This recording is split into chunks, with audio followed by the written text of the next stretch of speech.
President's close friend, former Secretary of State James Baker, who, as you see here afterwards, shared a hug with Bush 43. The casket was brought aboard the special train known as 4141, which then carried the president and his family on the 2.5-hour journey to College Station, slowing down through small towns along the way as people came out in a light rain to pay their respects. NBC's Ron Allen is in College Station, whereas again the train is pulling in here momentarily. Ron? Lester, I can hear the train coming. I can hear the whistle coming. It's a very somber mood out here. There have been people standing, though, for hours and hours in what was a driving rain and a very chilly air waiting for the arrival of President Bush, the casket, and the family.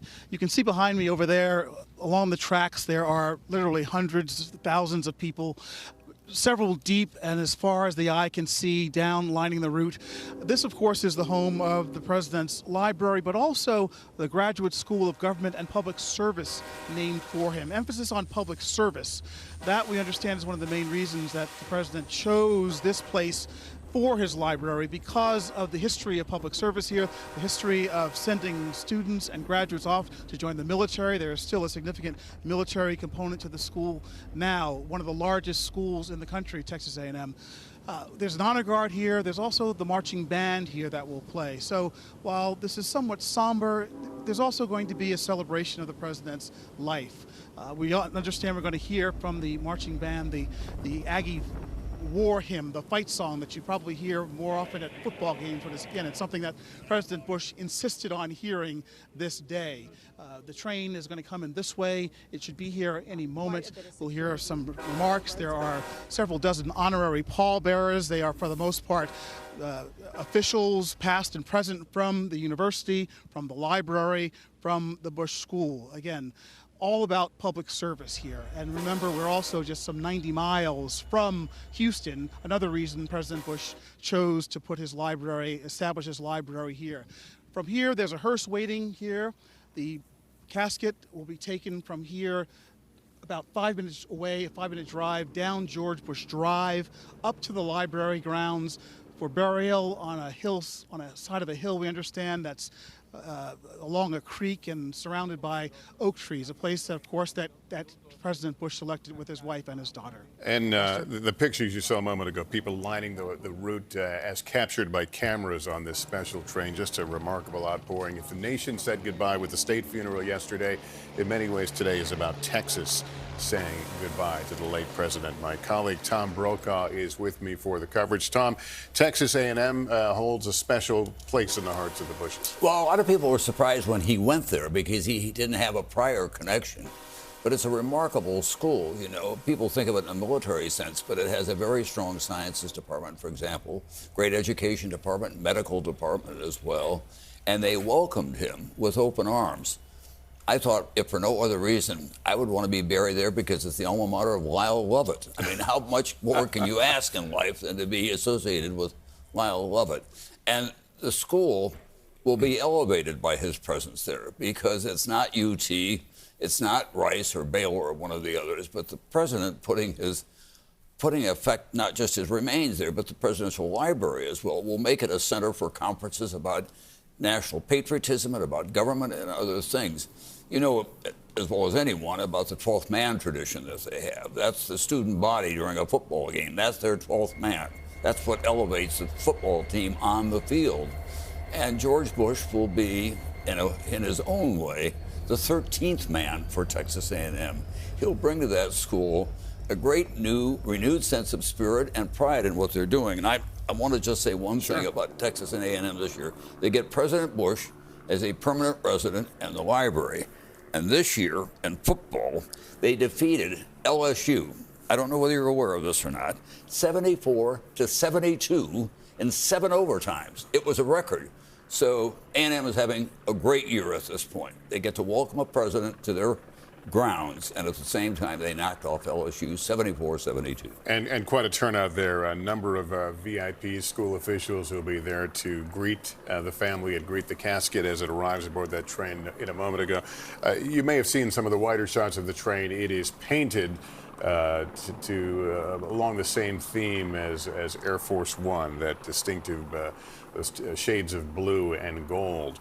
But it is been about a 2.5-hour ride from Houston, and scenes like this have been captured along the way. People standing out, and what we're told is a 50-ish, but feeling colder on a drizzly day in that part of Texas. Some people saluting, some with their hands over their hearts, some simply waving, sending their greetings not only to the late president, but the Bush family, which of course, and the extended family riding aboard that train. This has been a very public series of events we've witnessed over the last several days, but of course the final act will be in private, a private ceremony as President Bush 41 is interred into his final resting place alongside his wife and daughter. Let's bring in Kelly O'Donnell with us. Kelly was outside the church today for another emotional service and joins us with more now. Kelly? It has been days of really rich in emotion and memory, and also trying to send a message. Clearly the Bush family and the former president himself, who was so much a part of the planning of these days of remembrance, wanted to tell a story over the sweep of this week about his life, about his service, about his family. Americans always feel a strong connection to first families. That's typically been a part of our culture, and with the Bush family, it has been certainly enlarged by the fact that you have a father and son who rose to the office of the United States' highest office, the presidency, and of course 2 governors in Jeb Bush and George W. Bush, and now a 3rd generation in George Prescott Bush, who eulogized his grandfather here today, who is holding statewide office as the Texas Land Commissioner. So we have seen really kind of an array of different messages, being reunited with this family, honoring his service, remembering his life, and today laying him to rest. And you're seeing, and Kelly, thank you. And you're basically seeing the view the Bush family has had along this route of the people who have lined the route. In this case, it's a bit more crowded now as they pull into College Station, where the casket will be received, and there will be an arrival ceremony. And there it is. You can see it now pulling into view as many of the Texas A&M officials are there to greet the president. The library opened on that campus in 1997, and the former president was a frequent visitor, along with Barbara Bush, to sporting events there. They would show up at games from time to time, and we're told all the teams there, A&M teams, will be wearing a helmet decal or uniform patches honoring Bush 41. It's going to be first worn, this patch or this emblem, by the men's and women's basketball teams during their games. It was approved by the family. Essentially, it's based on the shield from the official President Bush 41 logo, and it will be in the school's colors of maroon and white. And look at that crowd outside Kyle Field there, just getting a glimpse of the train. Ron, you've got a good view of it coming in now? We can almost see it, Lester. It's coming around the bend there. I can see the lights now, and the honor guard has snapped to attention, and yes, we can now see it. I can see the lights coming through the trees there, and the crowd, some waving, some saluting, many, for the most part, with their hands in the air, paying their respects to the president and his family. It's quite a moment, and it reminds you of how important President Bush is to this community, to this state. This is, of course, his library and school have been here for about 20 years, and many people have stories about him popping into classrooms, popping into practice, and you can kind of imagine that in his kind of awkward, gangly way. But he's been quite a presence here. There have been world leaders here as well, but he's been here, and this, of course, will be a very important part of his legacy. The students, the graduates who leave here, the lessons, the lectures that are taught here, the ideas, the values, and of course it is mostly about the idea of service.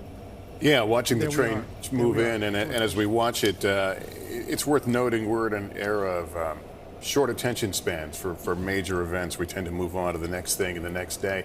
We have been mourning this president since news of his death Friday night, and it's in many ways, Tom, I think it's given the country time to ruminate and reflect on where we've been, where we're going, and to really stand back and look at the man and the presidency.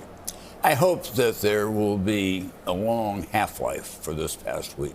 I think it's caused people to reflect on it. I know it's been the subject of breakfast across America, where men gather to sort things out, where women are deciding about what their role ought to be in America these days. And I would hope as well that every member of Congress and the Senate will be looking at this honorable man and how he was treated at the end of his life as a result of his honorable service. Whatever else they thought of his politics, they always thought he brought the best of humankind to the job. He was not a man who wanted to put himself first. It was always the country first. You know, there were tough campaigns against Michael Dukakis and others, but at the same time, overall, he served in so many senior capacities with distinction, and it was not about him. It was about his obligation as a citizen. Whether that will last, Lester, I can't say in this time of social media and everybody slamming everybody back and forth, but I would hope that we would have something akin to that coming out of this. It has been it's been a very special week in so many ways to watch. This is a still photograph that was just provided to us of the president's casket on board that train, 4141, the Union Pacific train, one of the honor guards there. And that casket shortly will be brought off the train and placed back in the hearse for the ride to the library and ultimately to the burial. Let me bring in, as we await the arrival ceremony to get underway, I want to bring in some of our guests standing by in Washington. Andy Card, who has been with us for much of this, was Transportation Secretary to Bush 41, Chief of Staff to Bush 43. Anita McBride was an assistant to President George W. Bush and Chief of Staff to Laura Bush. And our presidential historian, Michael Beschloss, is with us. Michael, let me just go to you very quickly. This final chapter of this long goodbye, different presidents have done it different ways. But there is some historical significance to the train. There is, and remember always that when a president has his final journey, unless his end happens suddenly, he has either approved or designed every step of the way. And so it was George H.W. Bush's idea that you would have this train from Houston to College Station. And he was a big reader of history. He certainly knew that Abraham Lincoln, after his death, had been borne back to Springfield, Illinois, on a long train ride that took almost 2 weeks, FDR in 1945. And maybe most of all for George H.W. Bush, Dwight Eisenhower, who was a hero of his, a president he knew who served at the same time his father, Prescott Bush, served in the Senate. And you know, the other thing, Lester, is that we're also seeing a fairly new tradition, which is presidents being buried right next to their presidential libraries. That started with FDR, who built the first presidential library in the early 1940s, and virtually every president from then on you will find in the garden of their library, except for John Kennedy, of course, at Arlington, and Lyndon Johnson, who's buried on the LBJ Ranch. And Bush 43 has just exited the train alongside a familiar face now. We've seen escorting him the entire over the last several days, Major General Michael Howard. He's the commanding general of the Joint Force Headquarters of the National Capital Region for the U.S. Army Military District of Washington. Essentially, those are the folks, among their many duties, are ceremonial moments like this. And the Major General has been the official escort of the Bush family through this and will until the end of these proceedings and ceremonial moments. But there's the family now gathered just off the train, obviously awaiting the casket to be offloaded. As we watch it, let me bring in Andy Card. Andy, I don't know if you've been in touch with Bush 43 over these last several days, but I was watching him in both funerals, and obviously, sad, but obviously he also seemed to be embracing his friends and some of the remembrances and can you give a sense of what do you think his state of mind has been? Well, I think that he recognizes now that he has been handed the baton of responsibility to kind of be the patriarch of the family. And he understands that.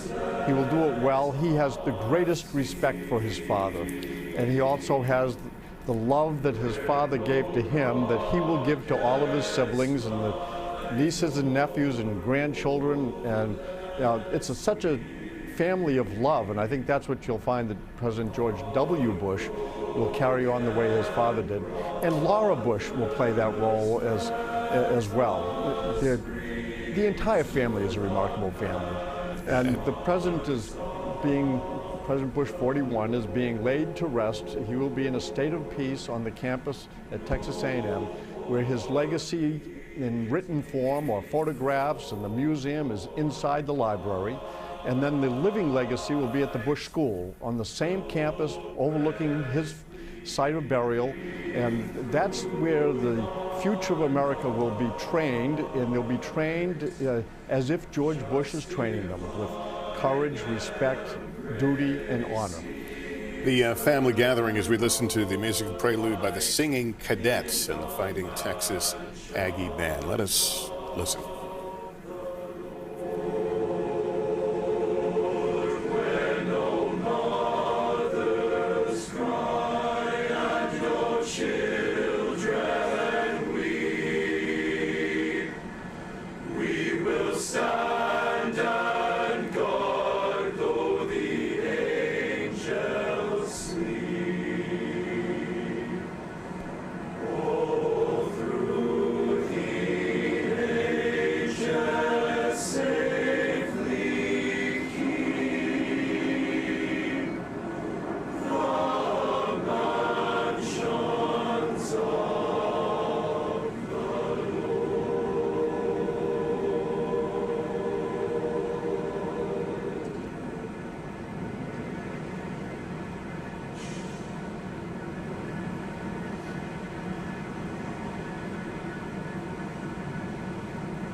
Not sure what is especially touching about the scene that we're seeing that family.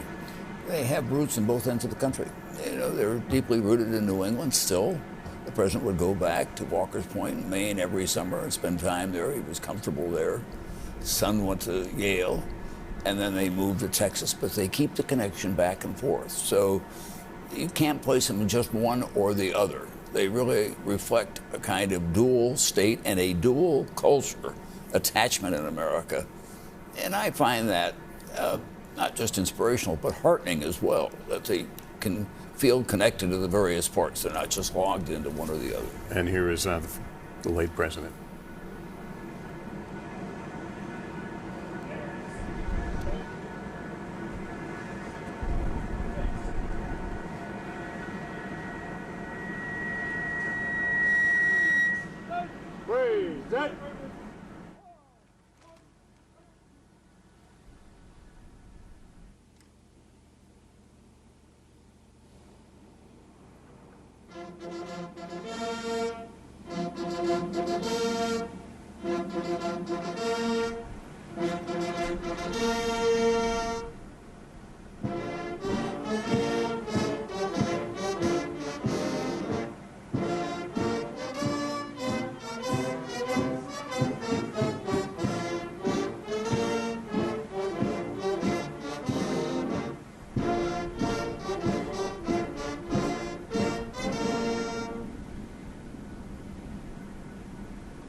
The family now will be boarding their vehicles, and the casket now and the procession will proceed about a 5-minute drive to the George Bush Presidential Library.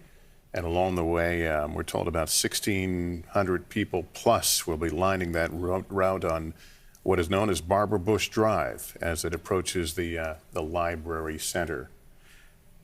Let me bring in NBC's Joe Fryer. Joe, what is the scene there? Lester, we can tell you here right now everyone is awaiting the arrival of the former president. As you mentioned, fittingly, the last road that he will be taking into the library here is named Barbara Bush Drive, and right now there's about 1,500 to 2,000 members of the Corps of Cadets here at Texas A&M, a well-known service and leadership organization here in College Station. Of course, the burial service that will be taking place is private. The former president will be laid to rest next to Barbara Bush, who was laid to rest here earlier this year, and their daughter, Robin, who passed away at the age of 3 after a battle with leukemia. Can also tell you, up in the sky, we're expecting to see something rather extraordinary. They're planning a 21 aircraft flyover that will be conducted by the Navy. They'll be executing what's known as the missing man formation. That's when one of the aircraft actually flies away from all of the others, signifying the loss of an aviator. Typically, you would see no more than 4 aircraft executing that missing man formation, but you're going to see 21 aircraft doing that here today. The military says it's absolutely unprecedented. They've never done anything like it before, but they wanted to do something huge to honor this naval veteran who gave so much to his country. Lester? Yeah, and we note that it's cloudy, it's a low ceiling, but they apparently plan to proceed with that at any route. This drive, this procession will take about 5 minutes. I want to bring in Anita McBride right now. Anita, when you think of a presidential family, you almost get the sense that you're forever sharing this person with the public, that they're not your own. You could argue that's been the case over the last several days in this big outpouring of strangers and friends alike saying goodbye. But in a few moments, the family will have that private moment to take him to the gravesite. Can you give us some insight into what that world is like, and having a celebrated person like that, how the family handles that? Well, and I did have an opportunity to see all the siblings and members of the family this week at the Capitol Rotunda. Not that it was planned, but I happened to be there with my own daughter when all the family came in, and so had a chance to see, President George W. Bush and Laura, who I adore. Of course, I, worked for and know so well, and Jeb and Marvin and Neil and their families. And, they wanted to thank everybody that was there to pay respects to their dad. And, it's so encouraging and uplifting and heartening for them. But of course, their world is rocked by this. This is an enormous influential figure for them, for their kids, for their grandkids. And I think one of the speakers, I think it was Secretary Baker, said today, the tectonic plates of our world have shifted. And that's got to be, of course, how they feel, but also so uplifted by the outpouring of support. And I think, what Tom Brokaw said at the beginning, how families all around the country are reflecting on George H.W. Bush, the person and the president. And I think that is what is so important about the history lesson in this. It is a civics education lesson. And this is a person who, in every single position that he had, used his power to help people. And that's the responsibility I think we all have, that know him, that knew him, worked for him. And anyone that touches the life of a child, when they teach history, to teach that about this president, as John Meacham said, a 20th century founding father. Yeah, and let me bring in Andy Carter, if I can, into the conversation. When he was voted out of office, and we were talking about he lost touch with people, there was the No New Taxes pledge, and you looked at it through that very immediate lens. Now looking back all those years, for the family, is there some comfort in seeing now, getting a better idea of how history has now come to understand this presidency in many of the glowing terms that we've heard over this past week? I absolutely agree that this has been kind of what the family always knew, and they're finally getting to have it shared with everybody else. He is a remarkable man, and his accomplishments are such that he really is the nation's greatest one-term president in terms of foreign policy, domestic policy, but also in that which he inspired that wasn't done by law. There was no law saying we should all be points of light. He inspired us to be points of light. And so he's done so much, and I do think there is satisfaction with the family now that they know that he is recognized for being the great person that he was. Tom? The other thing, Andy, that strikes me, and it did at the time, is that he was so bold in some of his big decision-making. Going after Noriega. I mean, he just said, we got to get that guy out of there. I mean, it was taking the country apart. So they organized a desperate nighttime raid. Some of the special forces were jumping in at altitudes of about 700 feet, for example. And then the search was on for Noriega. And they gave Panama an opportunity to be a democracy because they got rid of this bandit that was running the country. And it was George Bush who said, we're going to do this. It was like a commander of the special forces at that time. And then he was a leader who had the courage to make those tough decisions of going to war, but he did it with the context of understanding that there would likely be people that would be put in harm's way, and he didn't want any harm to come to anybody, but he knew there would be consequences, and that was also an important way for him to describe what he did. I remember when he made the decision to go to war to go get Noriega, and I was struck that he prayed at his desk, and then he opened his eyes and said out loud, and I happened to be standing there, I'm making a decision that will cost young men their lives. He understood it wasn't just about the policy, there were consequences, and he was willing to accept those consequences knowing that patriots were going to answer the call to service, and he couldn't have done his job if it weren't for those young men and women that signed up to join the military and took the oath to follow the command of the commander-in-chief, and he was a great commander-in-chief. At the other end of the spectrum, his final act was going into Somalia with Relief Act for one of the greatest mass starvations anyone had ever seen. I flew to Somalia. I could not believe the deprivation that we were dealing with there and the war that had been going on. And he said, this shall not stand. He was going out of office. He didn't need to risk that. But in fact, after he left office, they let the mission go on well too long, as we all know. Black Hawk Down was a result of that. But the initial idea of going in and providing that kind of humanitarian support and then clearing out was his idea. Unfortunately, it was extended after that, but it was a very brave decision on his part in pure humanitarian terms. These pictures you're looking at right now from outside the presidential library, the motorcade should be making its way there momentarily as we wait for that. Michael Beschloss, I spoke a moment ago about history being written. Is this typically the time when we find clarity, this focus on what the true legacy of our leaders are? You are absolutely right. You know, I always say, Lester, you know, people sometimes ask me, what will historians say about some sitting president, you know, who we are watching in office? And I always say, wait 30 years, because it'll always look very different from the way it does when you're looking at a president who is serving at the time. Some things that you think are not important at all, 30 years later turn out to be tremendously important. And certain things that Americans are obsessed with at the time a president is serving, later on seem to be something that is really trivial. So 30 years have passed since George H.W. Bush was elected, and now we understand, I think, the most important things to know about him, that this was the guy who presided over the end of the Cold War in a way that every president from Harry Truman on could only have dreamt of.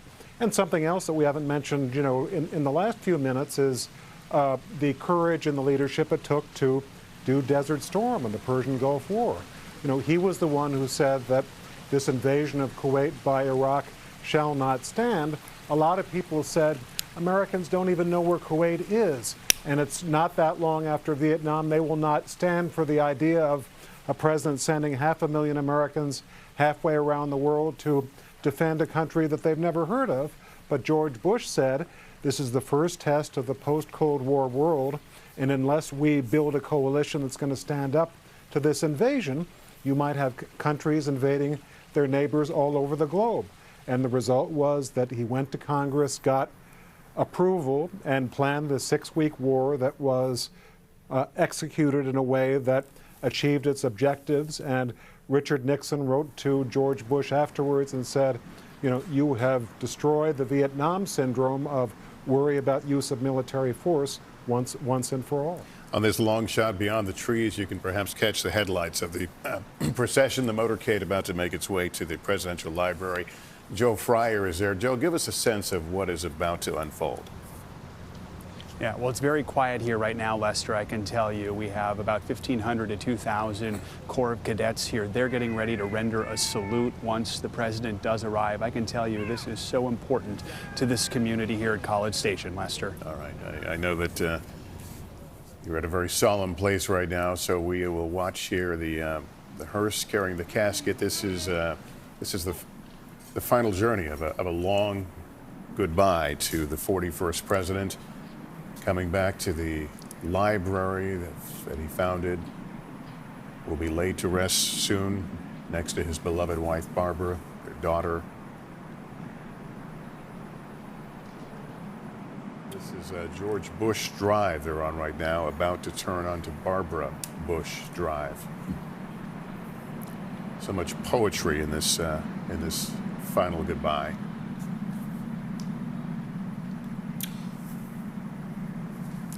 The daughter who was buried, Robin, the friends of the family have talked to me about that, what a trauma it was for George Bush and for Barbara Bush. When she died, she had leukemia, and one of their friends said it was the most beautiful child he had ever seen. He remembers her to this day, and it was the first thing that had gone wrong in that family. He'd come back from the war, he'd gotten his law degree, and they had this child, this beautiful child, Robin. And in those days, frankly, treatment of leukemia was primitive.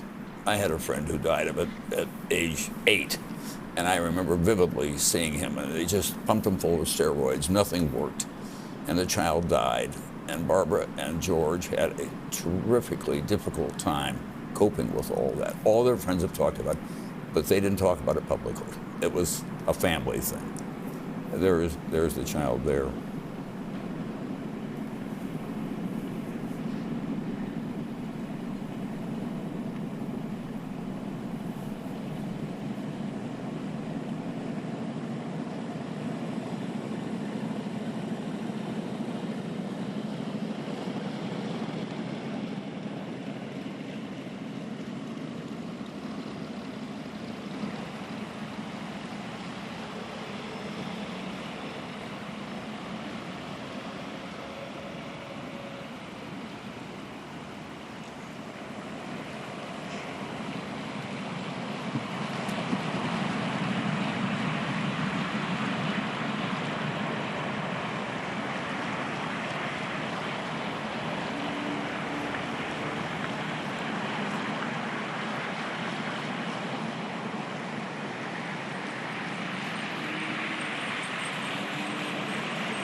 We have seen a lot of emotion, a lot of poignant moments the last several days, but maybe this is the saddest image. The body of President George Herbert Walker Bush carried across the footbridge to his final resting place. The family now will proceed to a private graveside service. We elect our presidents to serve us. We hold them accountable. They sometimes make us mad. They sometimes do things we approve of, but they are our leaders of this amazing democracy. And this is, as a country, how we say goodbye.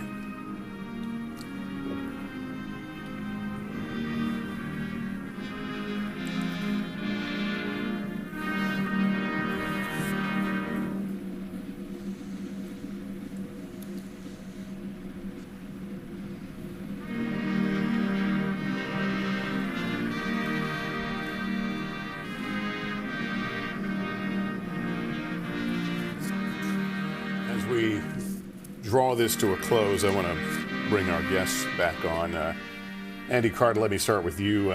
We've seen a lot this week. It's been a tough week. There've been a lot of tears, been a lot of laughter. What stands out to you, and what are your final thoughts as we reach this moment?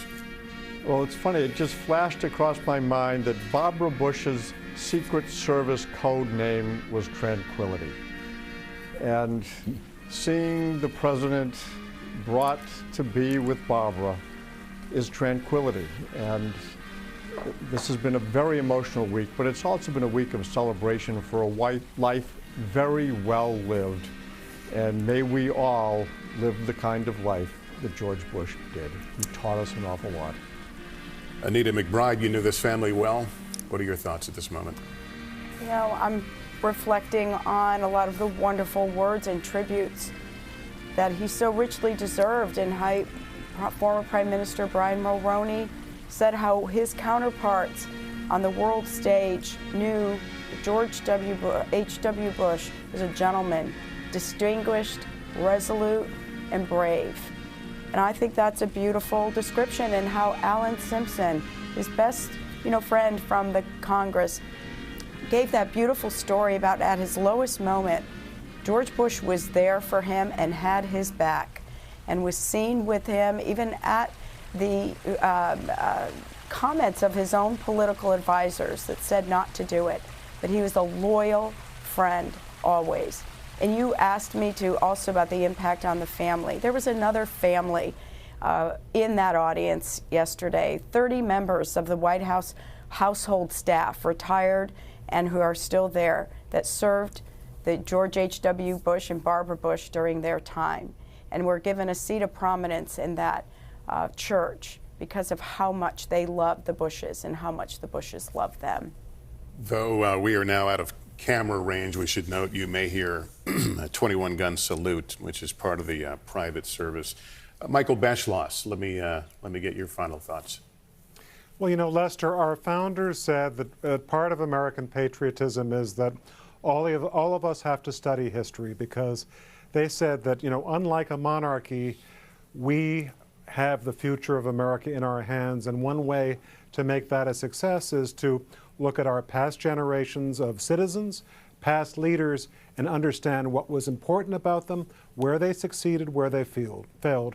What I love about this week is that we have begun to discover for many people the ways in which George H.W. Bush succeeded, and particularly his human qualities of decency and modesty, good judgment, common sense. Those are things that we should always look for in a president. And finally, my colleague Tom Brokaw. I just want to extend what Michael just had to say. The fact of the matter is we are living during a time, as I need not remind everyone, of great political turmoil, great divisions. I think more hostility I've ever seen in the political arena. And this past week has been a time of reflection about what's the best of us and what we can be when we set our minds to it.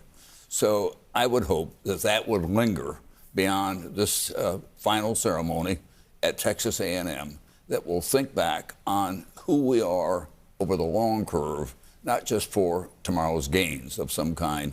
And if everybody could dial down their tweets just a little bit, it might help.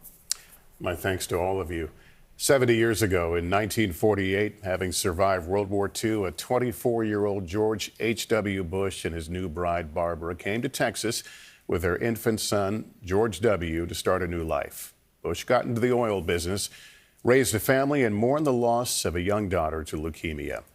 Bush was born in Massachusetts, raised in Connecticut, but he made Texas his home, his springboard for a life in politics and public service. Now our 41st president has come home one last time to be laid to rest beside that bride and that young daughter. We want to thank you for joining us for our coverage all this week of President Bush's final journey. Thanks as well to our guests, again, Tom Brokaw, to all of our colleagues at NBC News.